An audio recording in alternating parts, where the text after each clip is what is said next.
present Jimmy Adekunle. Listen. Yeah, good morning, Barrister Mayor. How are you this morning? Yeah, I'm good. You are welcome to Savannah News Television. Happy Sunday to you and your family.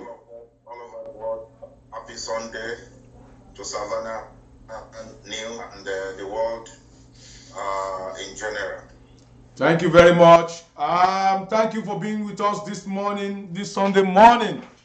Our discussion this morning is on the issue of the former Deputy Senate President Equitable and the wife on the issue of organ donor in Fireway, the United States of in the Fireway, the United Kingdom. Barrister, I know you have been following the case now since we heard about it, since the issue hit the media, and people are still skeptical what's really happened and the legal implication. Can you just kindly throw more light on this issue, Barrister?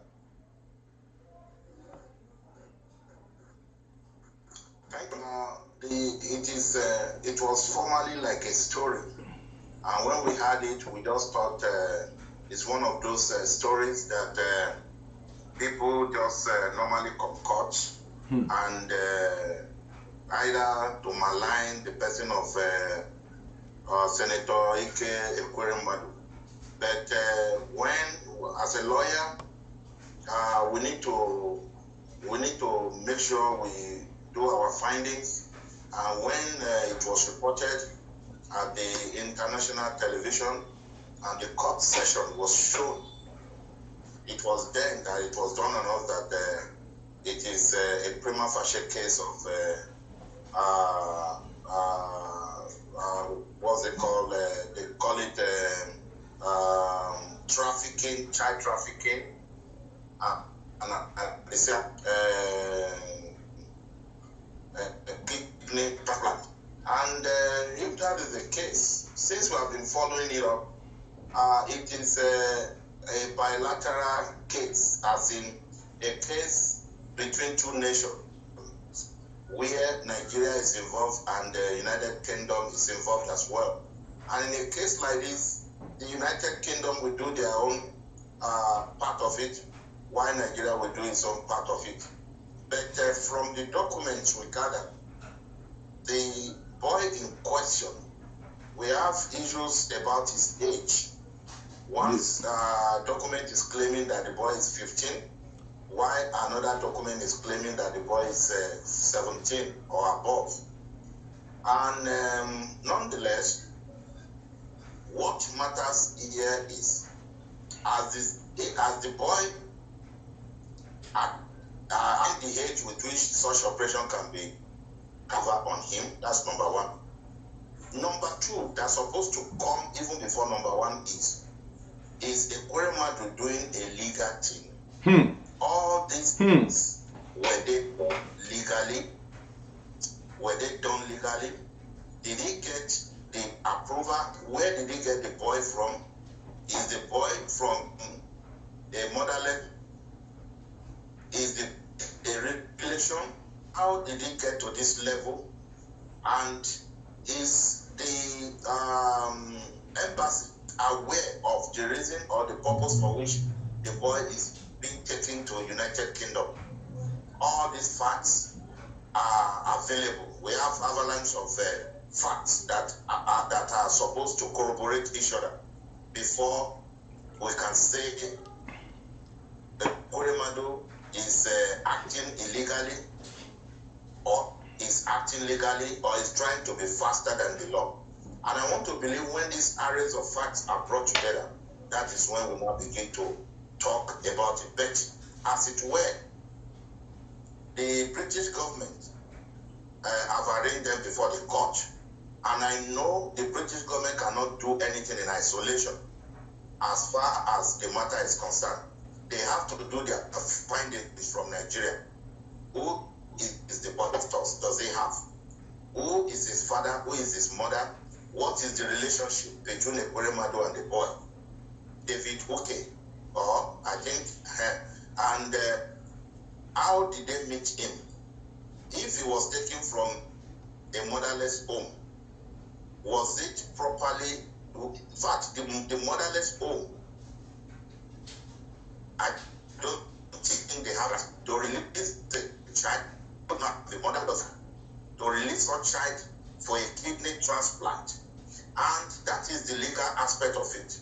But the moral aspect of it is this.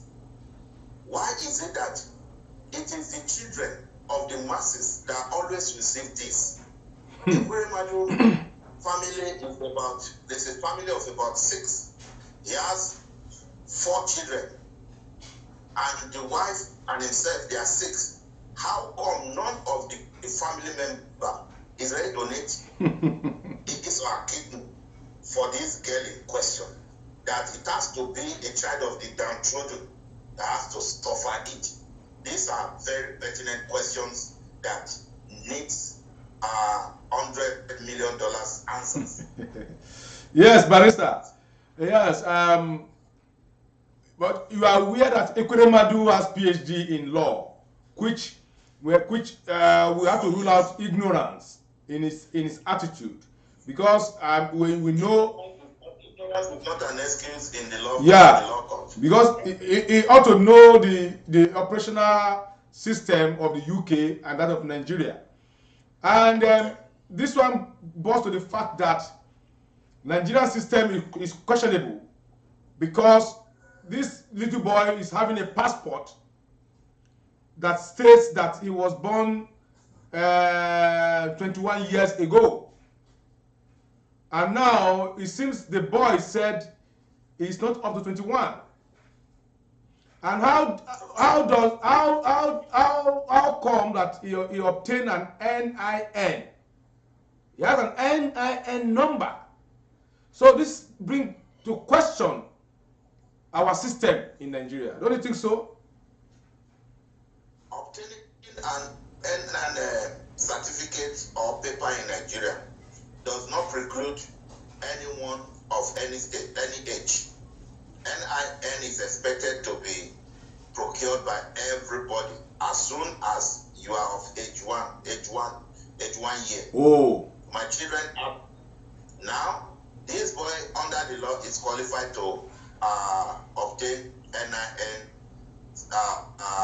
certificate or document. That is one of the condition precedent to collecting international passport in Nigeria now, because in recent time we have seen that people who have approached us, when they have legal matters as far as international documentation is concerned, maybe they were denied visa at the embassy, or they have issues that has to do with the handling document. They bring such matter to chambers, and when we treat them, and when we say, okay, what is the problem there? And when it gets to the level of obtaining an international passport, one of the prerequisites now is you must have an NIN. So, be that as it may, that case is settled. But how we now correlate the age on NIN, the information on NIN, to that one of the child, the range of the child, as it is now being computed in the international passport, why the fingerprint is being taken is now the question. Exactly. They must juxtapose each other, and it must be accurate. Because if it is not accurate, then that is where the problem is. So if the Ekweremadu is aware of this and has masterminded this to be true when it is false, I think he has to face the music, because even it becomes more of a penalty for a legal officer to face the wrath of the law. It's like when an Okada is facing, when a bicycle is facing a bulldozer. That is how the law sees it. You know the law, you study the law from degree to second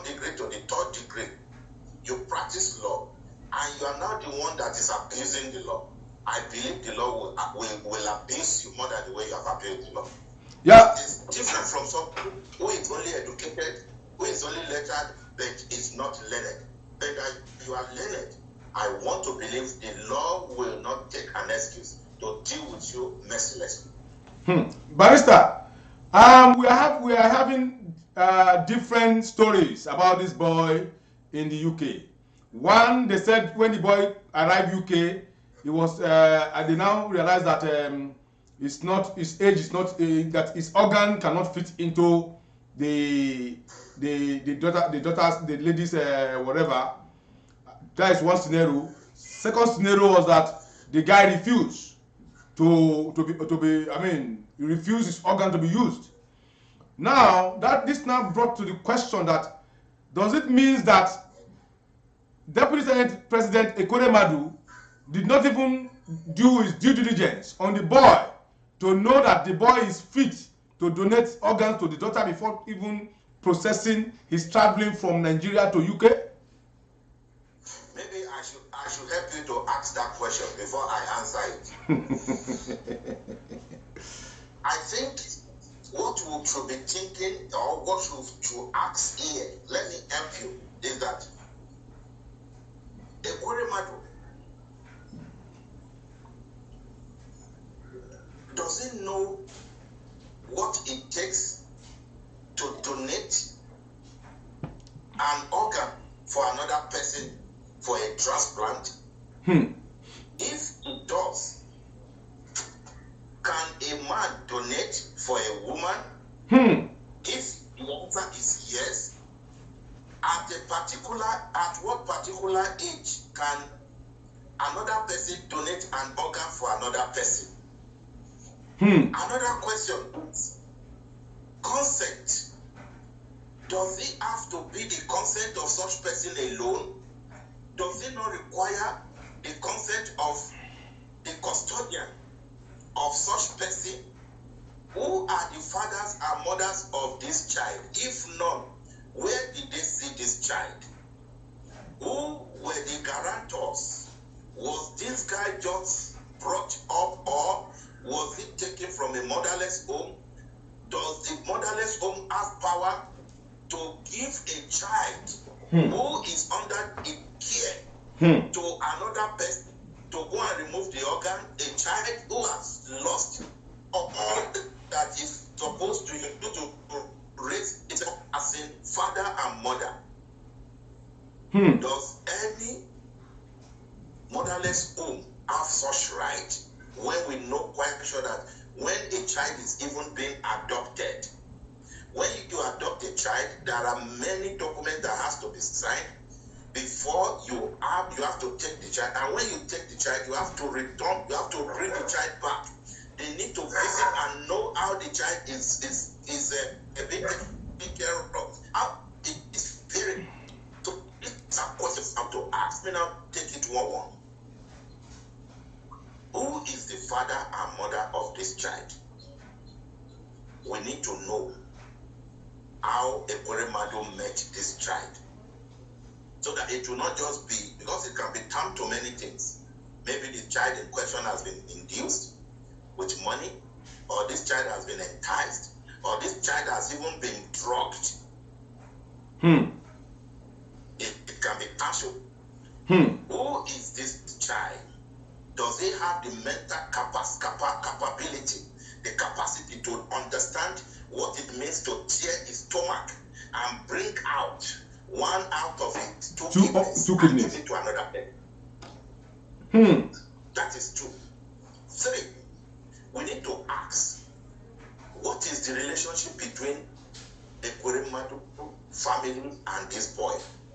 Was he a slave to them before now? Do they have equal relationship, or is it a master and servant relationship, which under the law can be termed to be an oppressive one? Because somebody that gives you food is always your master. And when it comes to the issue of donation of organ, such does not work. Consent must be voluntary. 4, where was this guy before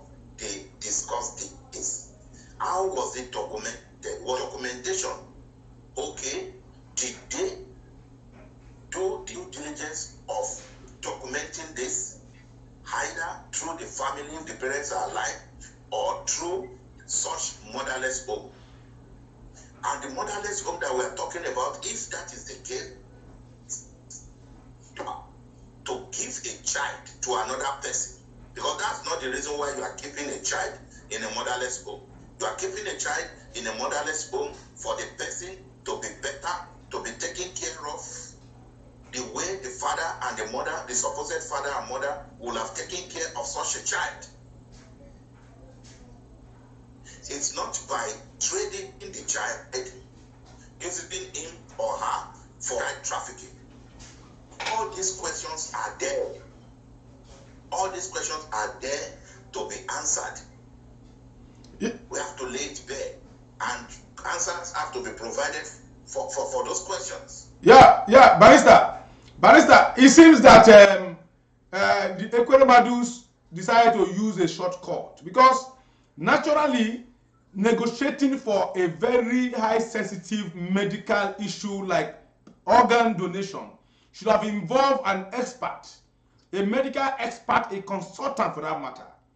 And also, if you are going, if it is to be going to motherless home anywhere in Nigeria, they are under the Ministry of Women Affairs and something like Ondo State is under the Ministry of Women Affairs. So you have to go through those rudiments. But it seems in this case, Ekweremadu did not even engage expert in sourcing for his donor. Let me still even tell you, the motherless you are talking about does not, I say it emphatically, does not have the power to release any child under its care for any organ transplantation. Does not have it. They don't enjoy such a power. Even the governor of a state does not have the power to release a child that is in a motherless home for kidney transplantation. They don't have the power. They don't have the power. Nobody has such power. These are children whom life, they have seen life from the other side, and they see motherless home as a rehab center or we can begin to be pampered and to be in fact it is to begin to make them have a rethink about life. Because some of them, after losing their father and their mother, they see life as nothing and they are ready to kill themselves. So where they are, it's not just for you to compound their problem that somebody will need a kidney now throw one like go and remove his kidney and bring the baby back. No. It is not done anymore. It's not done. Even in the international community. And just to buttress what you said, an expert, international expert, and local expert have to be involved.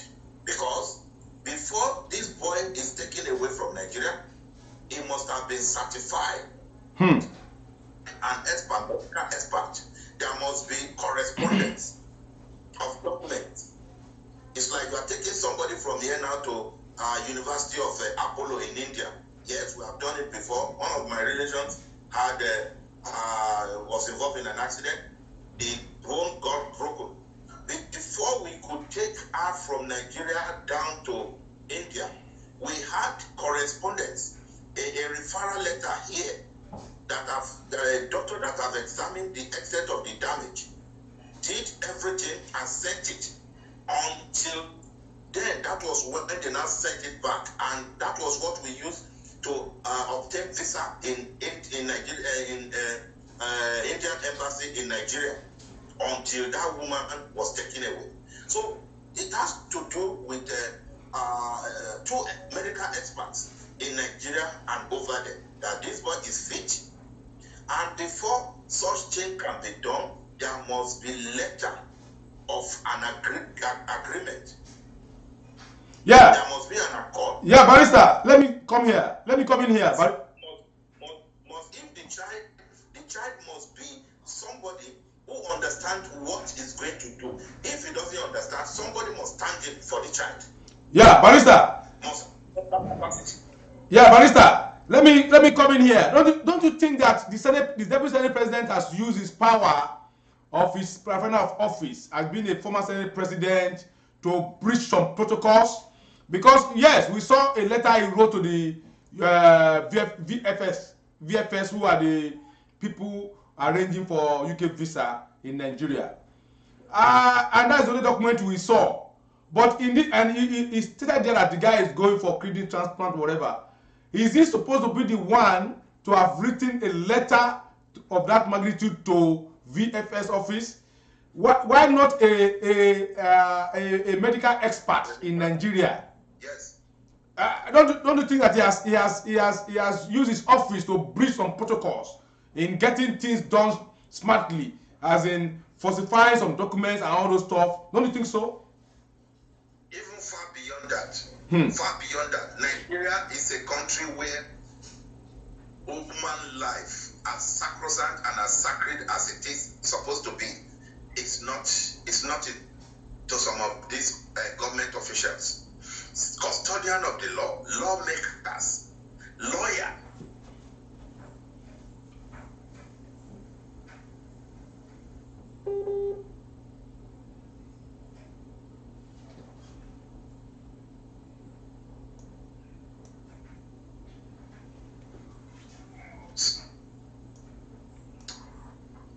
Person is the person that is abusing the law. It is quite unfortunate. It is not supposed to be Equitable himself that's supposed to get a letter that will show that the boy is going for kidney transplant. Yes. It is the duty of the medical experts in Nigeria and in UK, where they have run a correspondence, a referral letter from Nigeria and a confirmation letter from the UK, will corroborate what they want to do, and it must be in compliance with law of that will show the boy in question has the mental capability of what he's about to do. And in the absence of that, if not, the boy must have somebody that will sign on his behalf that, okay, this is what we want to do for this boy, and we are in the custody of this boy, we are signing this. Where these two letters are not there, I mean the letter from the boy or his custodian, or a referral letter between the two experts from Nigeria and London, I think it is an attempt to play or to play a smart game. Yeah. And the law will frown at this. Yeah, Barrister. You said to play a smart game. Don't you think there is element of greed involved in this issue? Because it's a known fact that in the whole world there are markets where legal markets where you can buy human organs across the world. I know of one in Indonesia. I know some in China. Hello? I can hear you. I can't hear you, please. Can you hear me now? Can you muted your this thing? Can you hear me now, Barrister? Oh my God. Okay, I faintly hear you. Okay. The question again. Okay, the question is this. Don't you think that it is greed? It was greed that took Equitable to this level, because there are markets where you can buy organs across the world, like places like Indonesia, like Thailand. They sell organs, and legally, where responsible medical outfit will negotiate on your behalf legally to get you organ. Don't you think that this Equitable, they decide to choose the cheaper avenue of getting a kidney from Nigeria? Yes, he his right to get a cheaper or expensive professional engagement. He has his right, either a cheap or an expensive one. But what concerns us, what concerns the elites, and what concerns the patrons that wants Nigeria to move forward, what concerns I and you is, as the normal thing been done, if the normal procedure is not followed, Ekweremadu has to face the wrath of the law. And it's not as if we are not going to treat the issue of either cheap or expensive. If you are looking for something that can revive or sustain the life of your daughter, I think it will be wise enough to think about the life of the other person. If you are shadily dealing with the life of a young lad like that, to save the life of your own daughter, and you are dealing with it carelessly, what if eventually this child dies in the process? Who will ever know that this poor child dies? Or if the outcome of the transplant degenerates against the health of this young lad? That is the area I think you are talking about. Yeah. And as if that is not enough, after you might have wasted the life of this child by your shabby dealing with the procedure, and at the same time not doing the normal thing, because just like what we said, if this thing has been done professionally, there may not be need for you to even bring somebody from Nigeria. At all. Many medical institutions all over the world where they have even this kidney that you can even go and take your daughter to. Yes. You don't need to take somebody from Nigeria. At all. So that is where we are feel that maybe he didn't do it in a way with which he's going to spend more money. Yeah. Or maybe he's stingy to himself and the life of his daughter. But that is his own failure, and that is why we face the wrath of the law. He will face the wrath of the law, because the way things are in Nigeria, it is quite unfortunate that it is the child of the poor that normally suffers. They suffer untold hardship. They are the one that they will give the worst treatment to. And at the end of the day, who are the people that Boko Haram is killing? Boko Haram is killing even the poor people. Who are the people that are passing through the road that are not fixed? It is the poor people. The rich people, they fly by air. Who are the people that goes to public hospitals where they have expired drugs that kills them eventually? It is these same poor people. By the time he takes this boy to London, he will bring the boy back. Who is good? And this thing requires periodic treatment. If he brings the boy back to Nigeria, will he be able to take the boy again back for continuous treatment after the transplant? Because it's not just one time. Yeah. After they have removed kidney from you, you will still have to go back again. Yes. To monitor the treatment. Yes, Barrister. So, Barrister, sorry. Don't you think? Yes. Don't you think that this guy, the guy in question, has played a smart one against the Ekweremadus by playing a dummy, going to the UK, and he has his own motive plan of not going to do the operation, but as an avenue for him to get to the UK. And as this is looking now, it seems the guy will be granted asylum in the UK, because I don't think his life is safe any longer back in Nigeria. It may be that the law of karma is catching up on one of those demagogues and the people that are holding Nigeria in the jugular, and it's now favoring the children of the downtrodden. But I don't see that boy as somebody who has the mental capacity to play such game. Because these people you are dealing with, this same Ekweremadu and his likes, they are very smart. But God is smarter than them. That is why at times you will see in Nigeria, it is just at a random. It's not as if we are given opportunity to tackle each other, we can overpower them. Let me give you a scenario of Lawan, Senate President of Nigeria presently, that went to contest for president.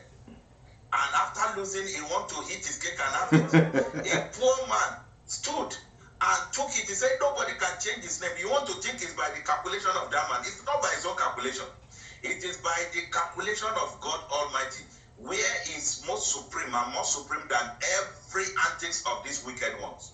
So if we are now thinking that guy had it in mind to get to London, no, it is one invisible hand that is playing that role, the hand of God, that is greater than and longer than the hand of any other person in this world. Where you think you are smart, where you think you have it all, God will just sit where he is and he will just meet you. And by the time he meets you, everything you think you have in your brain defrozes. That is exactly what happened there. That guy does not have the mental capability to do that. It is just that God Almighty wants something to catch up with these people who never wanted the child of a poor man to progress ever in life. The child of a poor man will grow in poverty, live in poverty, do everything in poverty, and die in poverty. Yeah, don't you think this one is an open door for the guy to change his life forever? Because right now, I'm sure the UK government will not release him because he's under a protective custody right now, and the guy may seek asylum in the UK and he may be granted, and he will not return to Nigeria because it's not safe here any longer. Most likely, if that is done for him, yes, that means he's starting another better phase of his life. And by the time he grows up, maybe in such an environment, he will have every reason to make comparison with where he's coming from and where he will now be staying. And it will now sound a serious lesson to people who believes money does everything. For they should know that something is waiting for them, because by the time you jump fence, by the time you cut corner, by the time you believe that money can do everything for you, know that you must be caught up by the long arms of the law. How can we explain it? Somebody who has PhD in law and will not know that he needs to do the nitty-gritty, do everything perfectly. Because the law aims at people who are even up there more than the people who are the ground. The law aims at them because there will not be excuse. No excuse. So that is it. Yeah, thank you very much, Barrister. Your parting words this morning for the Ekweremadus and for the daughter. Is that we should do what is good. One thing I am always happy to say, and I am always happy.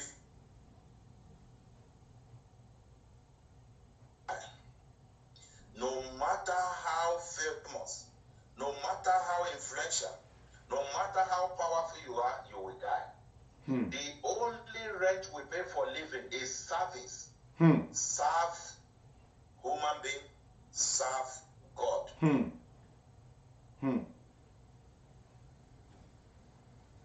That is a good one from you, Doctor.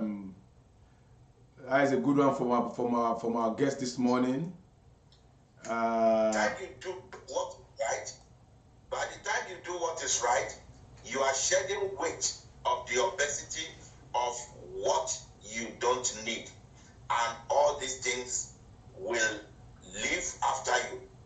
Let us do what is right, and that is the only thing that can sustain us. Thank you very much for the time. Thank you, Barrister, for your time. Happy Sunday to you. Our regards to your family over there in Nigeria. Stay safe, and be security conscious. Good morning from here, from Savannah News Television. Thank you very much. Thank you.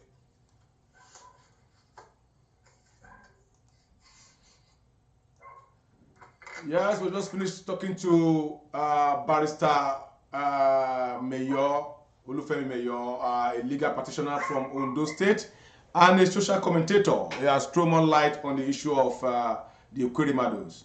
And I'm sure my fans, my viewers across the world have heard from this great scholar, this legal man, and he has really analyzed the whole situation about the predicament of the Equirimados. Actually, well, my own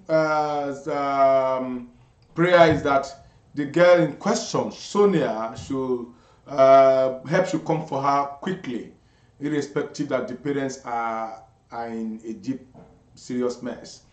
And it just dawned on me that the Sonia in question is a friend to my son. The girl, I mean Sonia Ekwerimadu, the girl in question, is a friend to my son, who is my first son, and they were schoolmates at Funtaj International School in Asokoro. I remember very well. I didn't even know, but he just told me that the story going around. Sonia was they were schoolmates, classmates, I think, in Funtaj International School Asokoro. They were mates in that school, and this gave me nostalgia that God will heal her and God will bring a help for a donor that will make her survive. And having said that, always do the right thing. Don't cut corners. If you think you have every power to cut corners, it may catch up with you very soon. Don't cut corners. Always do the right thing. Ikwerimadu fell because he was of his status. He can use his office to get things done the other way around. But today, he finds himself in a country that respects no status. They only respect the law, and the law must take its course. And as I said, we don't have judges like the one we have in Nigeria. Those judges we have in the UK, they are thorough, and they will do a very thorough job. The more revelation will be coming on in this case, and we will be feeding you with more revelation as it's coming up on this issue. As the case now is, I think it's on the 6th or 7th of July, John 2. We will be following it, and we'll be reeling it out to our viewers across the world. Also, again, help should locate Sonia for her to survive. Good morning from here. I remain your regular host, Ambassador Olujimi Adekale, the Jaff of the universe, the Lion of Really Kingdom, the General of the masses. Good morning.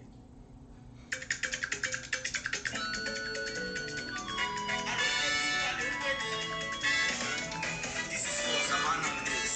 Savannah News. We are the best. We are the best, my sister. Hey, Savannah News. We are the best. We break good news from the share. Savannah News. We are the best. For accurate reporting, fine running. Savannah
the best. Present Jimmy Adekunle. Listen.